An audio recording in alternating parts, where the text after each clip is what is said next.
મારું નામ ASI DP contractor છે. હું નારોલ પોલીસ સ્ટેશન સિટીમાં કામગીરી કરું છું. અમારા ત્યાં એક ભાઈનો ફોન આવ્યો હતો કે આપણા ત્યાં સાવાડી વિસ્તારમાં એક દાદી છે એ ઘણા ટાઈમથી બેડ રેસ્ટ છે, એમ કે એમનું કોઈ આગળ પાછળ છે નહીં અને એ સુતેલા જ છે અને કે એમની અત્યારે તબિયત બહુ ખરાબ છે એમ. તો અમે પછી જોવા ગયા કે ચલો સિનિયર સિટીઝનનું કામ છે તો આપણે જોઈએ કે માજીની તબિયત કેવી છે અને એમને શું હેલ્પ કરી શકીએ અમે. તો પછી અમે ગયા ત્યાં અને જઈને અમે જોયું તો દાદીની હાલત બહુ ખરાબ હતી, કેમ કે જે તે ટાઈમ પર એ પડી ગયા હતા અને એમના મણકા ખસી ગયા હતા અને એ ઊભા થઈ શકે એવી કન્ડિશન હતી નહીં એમની. પછી દાદીની જોડે વાતચીત કરી, કોન્ટેક્ટ કર્યો ડૉક્ટરનો.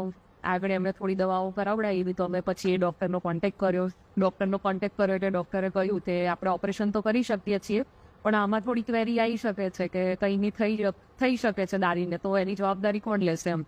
પછી જે તે ટાઈમ પર અમે જવાબદારી લીધી કે જે બી થાય તો અમે છીએ એના માટે, અને અમુક જે ડોક્યુમેન્ટ્સ બનાવવાના હતા જે તે ટાઈમના એ ડોક્યુમેન્ટ્સ બનાવડાયા અને પછી દાદીનું ઓપરેશન કરાવડાવ્યું અમે. દાદીનું ઓપરેશન સક્સેસફુલ ગયું અને ઓપરેશન કર્યા પછી દાદી 2-3 મહિના સુધી ઘરે બેડ રેસ્ટ જ રહ્યા. એમની સાર સંભાળ માટે આપણે એક બેનને રાખ્યા હતા જે એમના ઘરે જ રહે અને એમની આજુબાજુમાં જ રહે ને એમની સાર સંભાળ રાખે. અને પછી થોડા ટાઈમ પછી હું જ્યારે એમને મળી હતી ત્યારે મેં એમને એક પ્રોમિસ માંગ્યું હતું કે જ્યારે તમે સાજા થઈ જશો પછી હું તમને વૃદ્ધાશ્રમમાં મૂકવા આવીશ, કેમ કે તમારી આગળ પાછળ કોઈ છે નહીં.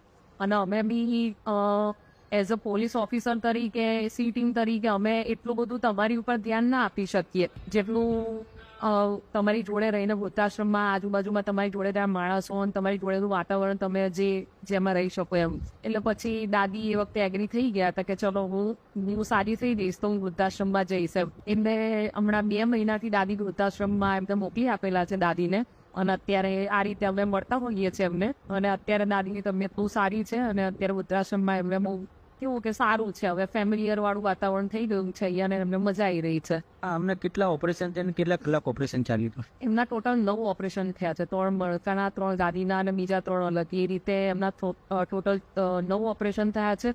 ને ઓપરેશનમાં કેવું છે, એમનું ઓપરેશન 6 કલાક ચાલ્યું હતું. એ ઓપરેશન કર્યા પછી બી કેવું થયું છે કે એમને 3 વાર ફરીથી ટાંકા લેવડાવવા પડ્યા છે, કેમ કે જે ટાંકા એ જે પાછળ બેક સાઈડમાં લીધેલા છે ને એટલે એમનું હેવી બોડી છે તો એ જ્યારે બી સૂઈ જાય ને તો એ ટાંકા ખુલી જતા હશે. તો એના લીધે કેવું થયું છે કે એમને ઘણી વાર ઓપરેશન કર્યા પછી બી એમને હોસ્પિટલાઇઝ કરેલા છે એમ. પણ અત્યારે એકંદરે કેવું કે પહેલા જે બેડ રેસ્ટ હતા ને એના કરતાં અત્યારે કન્ડિશન બહુ સારી છે, એટલીસ્ટ બેસી શકે છે એમ. કોઈના ઉપર એ કહેવાય ને ડિપેન્ડન્ટ નથી કે ભાઈ તમે મને ઊભા કરો તો હું ઊભી થઉં, એવું નથી. અત્યારે એમની જાતે ઊભા થઈ શકે છે એમ. નારોલ પોલીસ સિટીમાં એમને મદદમાં એવું છે કે પહેલાં તો એવું હતું કે એમની આગળ પાછળ કોઈ હતું નહીં, એટલે કેવું કે કોઈ સાથ પકડનારું નહોતું કે ભાઈ કોઈ હેલ્પ કરવા માટે પૈસાની એવી તો હેલ્પ એમની રીતે બી થઈ છે, એમની જોડે પૈસા હતા ને આપણે હેલ્પ કરી છે.